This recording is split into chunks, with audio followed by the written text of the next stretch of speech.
Friends, আর আমরা model question set 7-এর part 2-তে মোটামুটি 4-এর যে অঙ্কগুলো রয়েছে সেই অঙ্কগুলো করব। আর পার্ট 1-এ আমরা 1 দাগ পর্যন্ত অঙ্ক 1 2 3 এর অঙ্কগুলো করে নিয়েছি। যারা দেখোনি তারা অবশ্যই দেখে নিও, এটা দেখে নাও, তারপরে দেখে নাও। এবং এর পরবর্তী যে পার্টগুলো সেগুলো যদি না দেখে থাকো, তুমি যদি চ্যানেলে নতুন হও তাহলে দেখবে প্লে লিস্টে মোটামুটি WBHA মাধ্যমিক মক টেস্টের মোটামুটি বেশ অনেকগুলো ভিডিও দিয়ে দিয়েছি। সেখান থেকে তুমি সমস্ত পার্টগুলো দেখে নিতে পারো এবং নিজেকে ইমপ্রুভ করতে পারো। এবার দেখো, বার্ষিক X% চক্রবৃদ্ধি সুদে এত টাকা 3 বছরের সমূল চক্রবৃদ্ধি দেওয়া রয়েছে এত টাকা। তাহলে এক্স এর মান কত সেটা আমাদের নির্ণয় করতে হবে। এই যে অঙ্কগুলো রয়েছে বা এই অঙ্কটার ক্ষেত্রে দেখো, বার্ষিক চক্রবৃদ্ধি সুদের হার আমাদের X%, এটা আমাদের বলে দিয়েছে। এবার সমূল চক্রবৃদ্ধি কত এটা আমাদের দেয়া রয়েছে, আর আসল দেয়া রয়েছে, ওকে, আর সময় দেয়া রয়েছে 3 বছর। এবার দেখো, শর্তে আমরা কি জানি? শর্তে আমরা জানি P × 1 + R/100 তার পাওয়ার n ইকুয়াল টু কত? A, অর্থাৎ সমূল চক্রবৃদ্ধি। তাহলে এখানে কি বলতে পারি? সমূল চক্রবৃদ্ধি ইকুয়াল টু P, P অর্থাৎ কি? আসল ইন্টু 1 প্লাস আর, আর এর জায়গায় আমাদের X% দেওয়া রয়েছে, X/100 তার পাওয়ার কিউব। এবার এই পাশের এই যে 20,000টা রয়েছে এই পাশে এসে ভাগ হলো, তাহলে এখানে 0 0 কেটে দাও, আর এই পাশেরগুলো এখানে পরপর রেখে দিয়েছি। ক্লিয়ার? এবার দেখো, আর একে যদি ভাগ করি তাহলে কত হয়? একে ভাগ করলাম 1331/1000। তাহলে এখানে দেখো, এই 1331 কার ঘন? 11 এর ঘন যদি করি তাহলে 1331 পাবো, আর 10-এর ঘন যদি করি তাহলে 1000 পাবো। ক্লিয়ার? ঠিক সেই জিনিসটা এখানে করে দিয়েছি, এই জায়গাটা এদেরকে সেম রেখে দিয়েছি। এবার সূচকের নিয়ম অনুসারে পাওয়ার আমরা তুলে দিলাম, তাহলে 11/10 ইকুয়াল টু 1 প্লাস x/10 100। এবার দেখো 1 এই পাশে প্লাস আকারে রয়েছে, ওই পাশে গিয়ে মাইনাস হবে, তাহলে এখানে বিয়োগ করে দিয়েছি, লসাগু নিয়েছি, এরপরে বিয়োগ করেছি। এবার দেখো, উপরে থাকে 1 আর এখানে 10 ইকুয়াল টু x/100। এবার একে দিয়ে একে কাটো, তাহলে 10 এর সঙ্গে গুণ করো, তাহলে কত হচ্ছে? x equal to 10। ওকে, তাহলে নির্ণয় সুদের হার 10%। নির্ণয় সুদের হার 10%। আশা করি পুরো জায়গাটা ক্লিয়ার হয়েছে। শুধুমাত্র এই অঙ্কটা বারে বারে তোমরা করেছো, এই ধরনের অঙ্ক বারে বারে করেছো, শুধু আমি এই প্রসেসটা দেখিয়ে দিলাম একবার তোমাদেরকে। এবার পরের যে অঙ্কটা রয়েছে সেটার দিকে আমি যাব। বলছে কি, একটি অংশীদারি ব্যবসায় 3 জনের মূলধনের অনুপাত দেয়া রয়েছে। ওকে, সেখানে 3:8:5 এবং প্রথম ব্যক্তির লাভ তৃতীয় ব্যক্তির লাভের থেকে 60 টাকা কম হলে ব্যবসায় মোট লাভ কত? এটা আমাদের এর আগের পার্টের একটা অঙ্ক, সেটা একটু দেখে নেবে এখান থেকে। ওকে, কি বলছে? 3 বন্ধুর মূলধনের অনুপাত এটা আমাদের দেয়া রয়েছে। এবার ধরে নিই 3 বন্ধুর লাভ যথাক্রমে 3x, 8x এবং 5x। এবার বলছে কি, এই যে প্রথম বন্ধু আর এই যে তৃতীয় বন্ধু, এদের যে টাকার অর্থাৎ লাভের যে পার্থক্য সেটা আমাদের 60 টাকা দেওয়া রয়েছে। তাহলে এখান থেকে 5x - 3x = 60 টাকা। তাহলে এখান থেকে 2x = 60 টাকা, তাহলে x = 30 টাকা। তাহলে মোট লাভ কত? এই সবগুলোকে যদি যোগ করা হয় তাহলে তো মোট লাভ পাচ্ছি। তাহলে সবগুলোকে যোগ করে দিয়েছি, তাহলে কত হয়েছে? 16x। তাহলে 16x গুণ 30 যদি করে দিই তাহলে 480 টাকা। ক্লিয়ার? যেটা কিনা টোটাল অর্থাৎ মোট লাভ, আমাদের টোটাল বেনিফিট যেটাকে বলা হয়। এবার দেখো পরের যে অঙ্কটা, এখানে দেওয়া আছে একটা সমীকরণ দেওয়া রয়েছে বা একটা অনুপাত দেওয়া রয়েছে বলতে পারি। সেখান থেকে আমাদের A:B এর মান আমাদের বের করতে হবে। এখানে দেখো অনুপাতটা, এখানে আমি অনুপাত বসিয়ে নিয়েছি। এবার অনুপাত থাকলে আমরা কি করি? ভাগাকারে লিখতে পারি।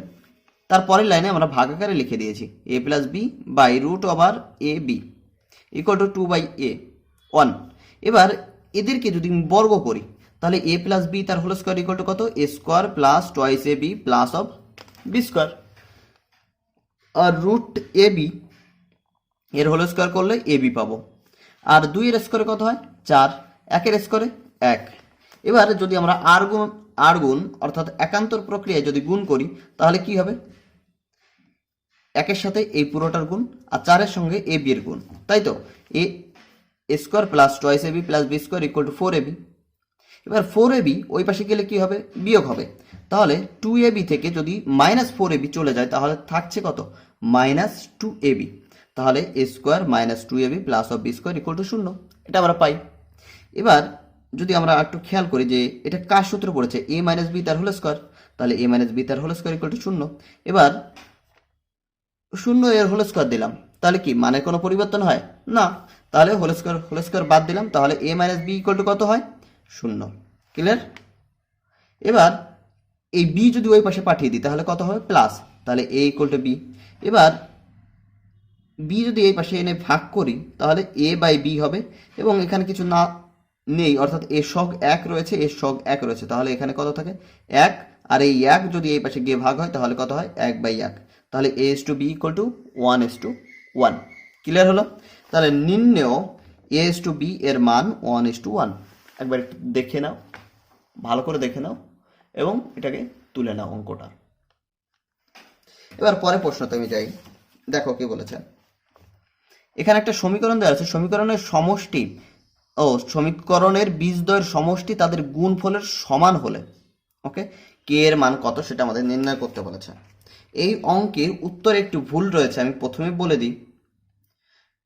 কেউ আবার উত্তর দেখে আমাকে বলো না যে দাদা উত্তরের সঙ্গে তো মেলেনি, তাহলে উত্তর সঙ্গে মিলাতে গেলে কিন্তু আমাকে অবশ্যই ভুল করতে হবে, সেটা তো আমি পারবো না ভাই। এবার দেখো, এবার এটা আমাদের একটা সমীকরণ দেওয়া রয়েছে। এবার সমীকরণের বীজদ্বয় আলফা আর বিটা ধরে নিয়েছি, তাহলে বীজদ্বয়ের সমষ্টি কত, -2/k, অর্থাৎ -b/a, তাই তো -b এর জায়গা রয়েছে 2 অর্থাৎ +2, তাহলে -2/k, k অর্থাৎ a।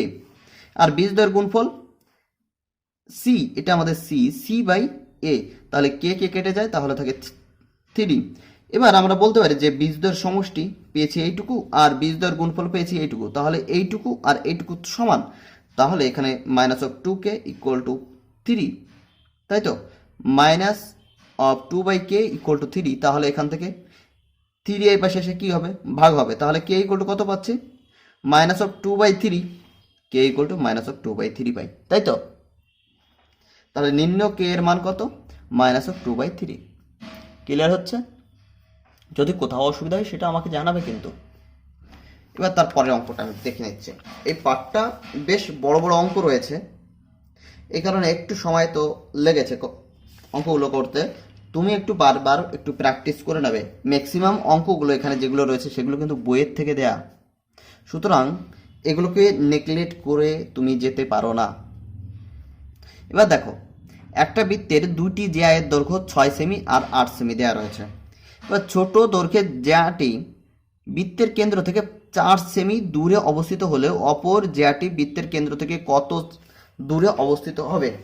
এবার দেখো, এই একটা আমাদের বৃত্ত এঁকে নিয়েছি, তার এ একটা জ্যা, এ বি একটা জ্যা আর সিডি একটা জ্যা, এ বি ইকুয়াল টু 6 আর সিডি ইকুয়াল টু 8। ওকে, সেই জিনিসটা আমি একটু লিখে নিয়েছি, এটা একটু খেয়াল করবে। চিত্রে এ বি এবং সিডি জ্যা দুটি দৈর্ঘ্য যথাক্রমে 6 সেমি এবং 8 সেমি। এবারে এ বি জ্যাটি বৃত্তের কেন্দ্র থেকে 4 সেমি দূরে অবস্থিত।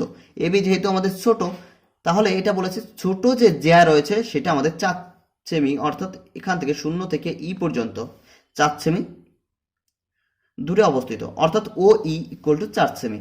তাহলে বি ই ইকুয়াল টু আমাদের কত, এখান থেকে যদি আমি দেখি বি ই ইকুয়াল টু এই পুরোটা এ বি ইকুয়াল টু 6, একে যদি 2 দিয়ে ভাগ করি তাহলে কত হয় 3 সেমি। এখানে কি করেছি আমি দেখো, প্রথমে এই যে এ বি এবং সিডি এর উপরে ও এফ এবং ও ই লম্ব টেনেছি, যা কিন্তু এই জ্যাদেরকে সমান 2 ভাগে বিভক্ত করে।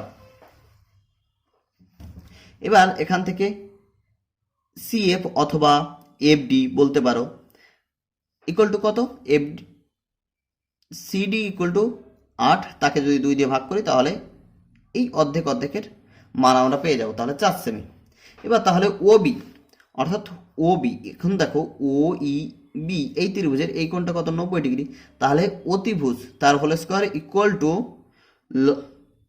রুট ওভার লম্ব স্কোয়ার প্লাস ভূমি স্কোয়ার, সেটাই করেছে, লম্ব স্কোয়ার প্লাস ভূমি স্কোয়ার। এবার এখানে 4-এর স্কোয়ার মানগুলো বসিয়ে দিয়েছি, তাহলে 16 + 9 = 5। ওকে, এত সেমি পেয়েছি।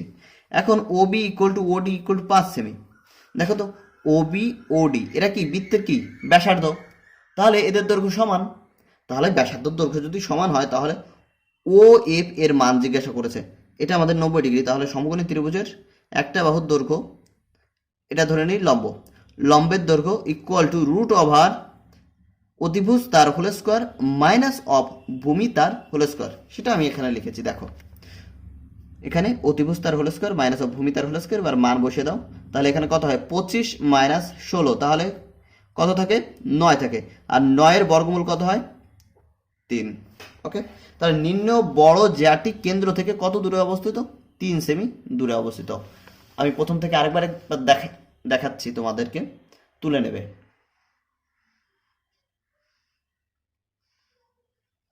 আশা করি তুলে নিতে পেরেছ মোটামুটি।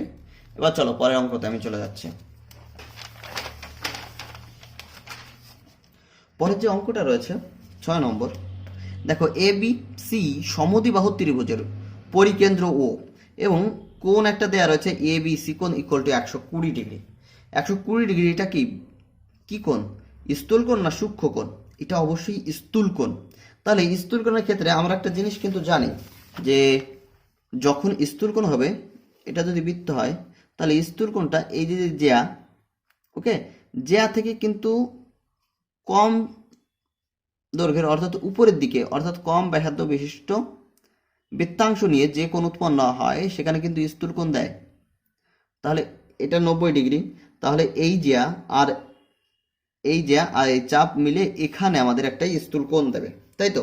তাহলে এই কোণটা হতে পারে 120 ডিগ্রি, বা ধরে নিই 120 ডিগ্রি। ওকে, এবার দেখো সেভাবে আমি এঁকে নিয়েছি।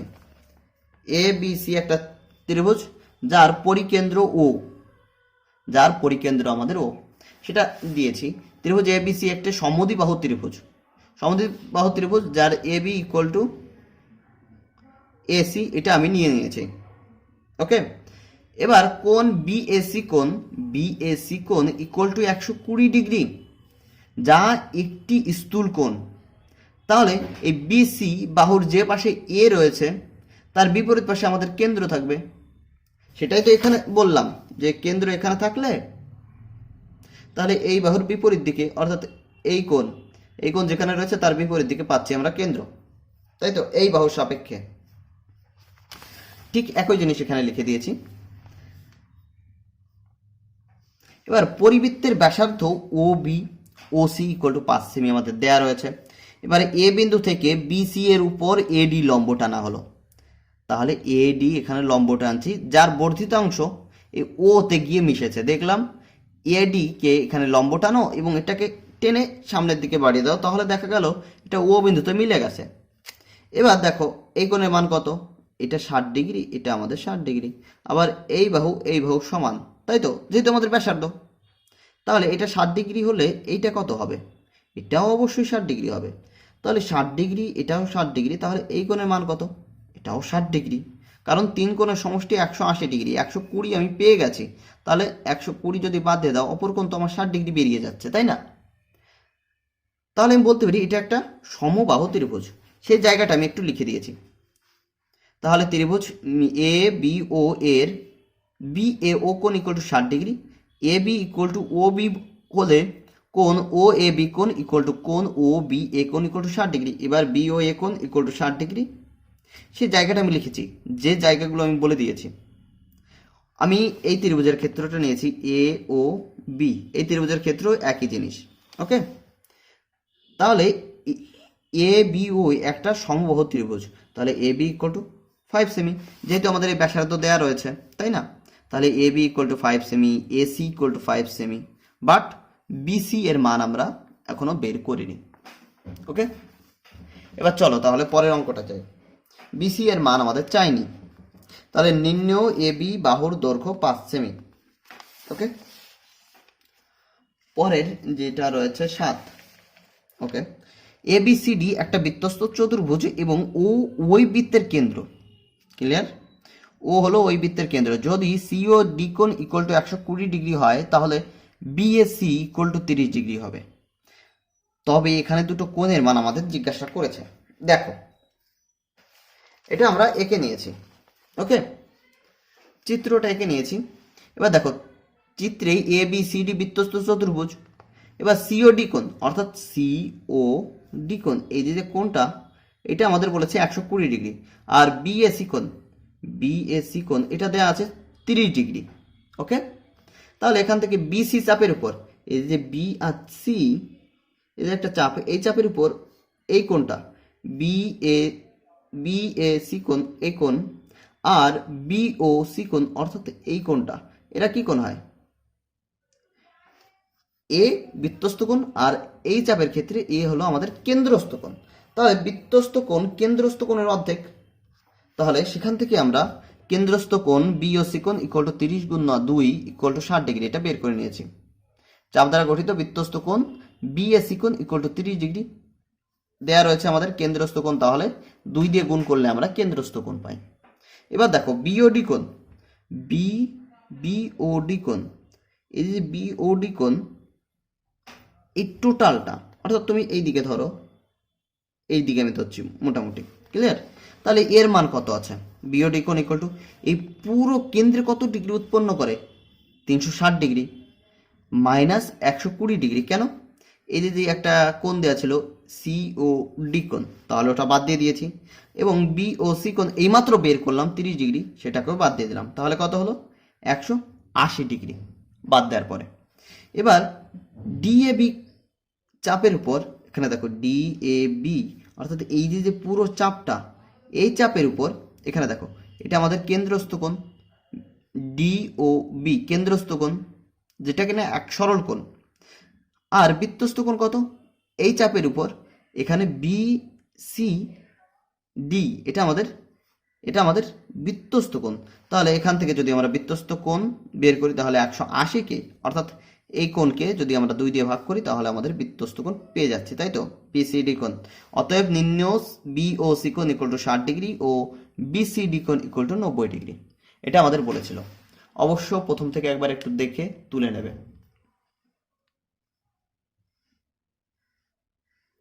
ওকে, তারপরে অঙ্কতে আমি যাচ্ছি। দেখো, বার্ষিক 5% চক্রবৃদ্ধি হার সুদে কিছু টাকার 2 বছরের চক্রবৃদ্ধি সুদ 615 টাকা হলে আসল নির্ণয় করো। এখানে আমরা ধরে নিয়েছি আসল P টাকা। তাহলে আমাদের সূত্র কি? P into 1 plus R by 100, আর এর জায়গায় আমাদের 5 দেওয়া রয়েছে, তার whole square minus of P, অর্থাৎ আসল যদি এই সুদ আসল থেকে বাদ দিয়ে দিই তাহলে আমরা পাবো কি? সুদ। তাহলে এখান থেকে আমরা দুটো থেকে P কমন নিলাম, তাহলে 1 প্লাস 1 বাই, এখানে ছিল কত? 5 দিয়ে একে ভাগ করে দাও তাহলে 20 হচ্ছে, তাহলে 1/20 তার whole square minus of 1 equal to 615 পেয়েছি। এবার এখান থেকে P বাদিকে রেখে দিয়েছি। এবার এদের যদি যোগ করি তাহলে 20 20 আর 1 21, 21/20 তার হোল স্কোয়ার মাইনাস অফ 1।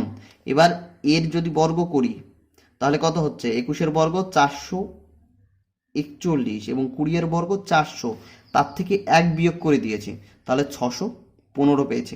এবার দেখো, এবার এর লসাগু নিয়েছি 441 মাইনাস অফ 400, তাহলে থাকে কত? শুধু 41। এবার এই 400 এর সঙ্গে গুণ করো, 41 এখানে এসে ভাগ করো, 41 দিয়ে একে ভাগ করে দাও তাহলে হবে 15, ওকে। আর বাকি থাকে আমাদের এখানে 6000। 15 সঙ্গে 400 গুণ করলে থাকে 6000। অতএব নির্ণয় আসল ইকুয়াল টু 6000 টাকা। ক্লিয়ার? এবার চলো পরে অঙ্কতে আমি যাচ্ছি। 9 নম্বরে কি বলেছে? ABCD বৃত্তস্থ চতুর্ভুজের AB ব্যাস আর AB সমান্তরাল CD, এখানে একটা কোণের মান 25 ডিগ্রি আর আরেকটা কোণের মান আমাদের বের করতে বলেছে। দেখো, AB আর CD এরা তো আমার সমান্তরাল, তাহলে AC এর ছেদক, তাই তো? তাহলে এই কোণটা আর এই কোণটা আমাদের সমান হয়। আবার এটা কি কোণ? ACB কোণ, অর্ধবৃত্তস্থ কোণ। কারণ কি? AB এটা আমাদের দেয়া রয়েছে ব্যাস, তাহলে এই কোণটা পেয়ে গেছি, এই কোণটা পেয়ে গেছি, এই কোণটা দেয়া রয়েছে, তাহলে এই কোণ আর এই কোণ নির্ণয় করতে কোনো অসুবিধা আছে না। দেখাচ্ছে, এবার দেখো, এ বি সি বৃত্তস্থ চতুর্ভুজের ক্ষেত্রে এ বি হলো আমাদের ব্যাস, এ বি সমান্তরাল সিডি বলে বিএসি কোণ ইকুয়াল টু 25 ডিগ্রি। তাহলে এখান থেকে আমি বলতে পারি যে এ সি বি কোণ ইকুয়াল টু 25 ডিগ্রি, যেহেতু এসি আমাদের ছেদক, সেটা আমি পরে দেখিয়ে দিয়েছি। এবার দেখো, অর্ধবৃত্তস্থ কোণ এসিবি কোণ ইকুয়াল টু 90 ডিগ্রি।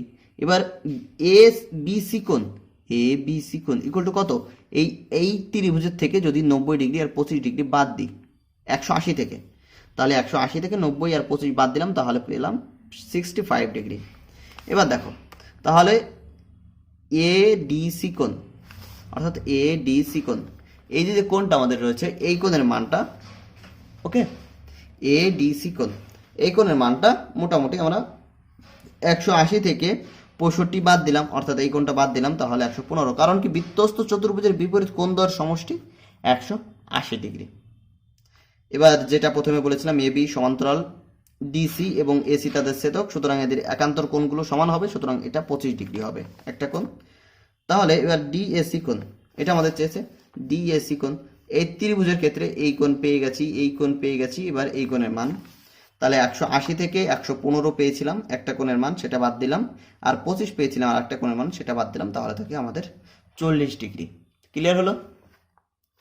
ওকে, আশা করি পুরো ক্লিয়ার হয়েছে। এবারে আমরা চলে যাব পরে অঙ্কতে। দেখো, একটা লম্ববৃত্তাকার চোঙের ব্যাসার্ধ 50% হ্রাস করা হলো, ওকে, চোঙের ব্যাসার্ধ হ্রাস করা হয়েছে আর উচ্চতা 50% বৃদ্ধি করা হলে তাহলে চোঙের আয়তন শতকরা কত পরিবর্তিত হবে? এবার দেখো,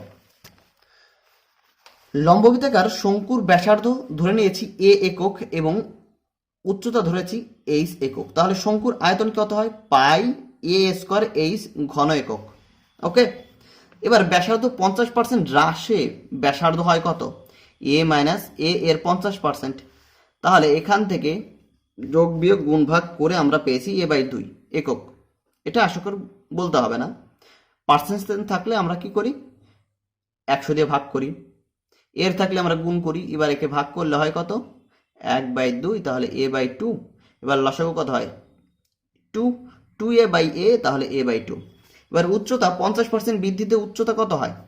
h প্লাস h ইন্টু 50/100, তাহলে 1/2, তাহলে এখানে কত হচ্ছে? লসাগু 2, 2h প্লাস h, তাহলে 3h/2 একক। এবার আয়তন কত হয়? এটা আমাদের পাই, এটা আমাদের ব্যাসার্ধ তার হোল স্কয়ার ইন্টু উচ্চতা, তাহলে এখান থেকে পেলাম আমরা একটা আয়তন, তাই তো?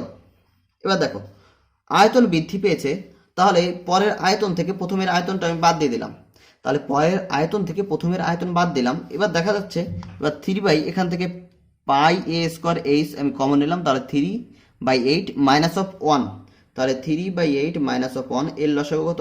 8, তাহলে এখানে থাকছে কত? 3 minus of 8 equal to minus of 5/8, সেই মাইনাসটা আমি আগে নিয়ে নিয়েছি, ওকে। আর এখানে পাই এ স্কয়ার এইচ, এখানে 5/8 লিখে দিলাম, তাহলে আয়তন বৃদ্ধি পেয়েছে মাইনাস এত। সুতরাং আমরা বলতে পারি, যেহেতু বৃদ্ধি লিখেছি এবং মাইনাস দিয়েছে, সুতরাং আমরা বলতে পারি যে আয়তন আমাদের হ্রাস পেয়েছে, তাহলে আয়তন হ্রাস পেয়েছে পাই এ স্কয়ার এইচ 5/8 এত ঘন একক।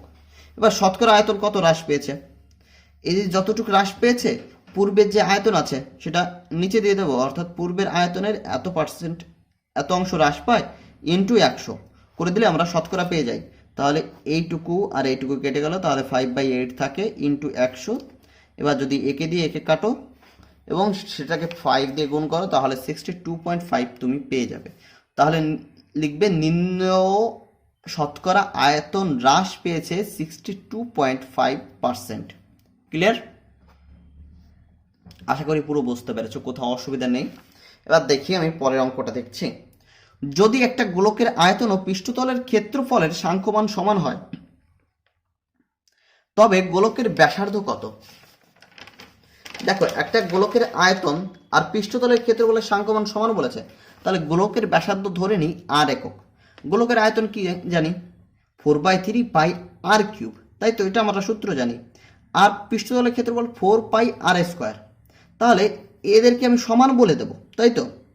এবার দেখো এখান থেকে আমরা পাই পাই কেটে দিচ্ছি, পাই স্কোয়ার আর স্কোয়ারের সঙ্গে কাটলে আর থাকে, আর এখান থেকে 4, এখান থেকে 4 কাটো, তাহলে 4r/3 এখানে থাকছে, এই পাশে কিছু নেই অর্থাৎ 1, তাহলে r = 3। তাহলে নির্ণেয় গোলকের ব্যাসার্ধ 3 একক, নির্ণেয় গোলকের ব্যাসার্ধ 3 একক।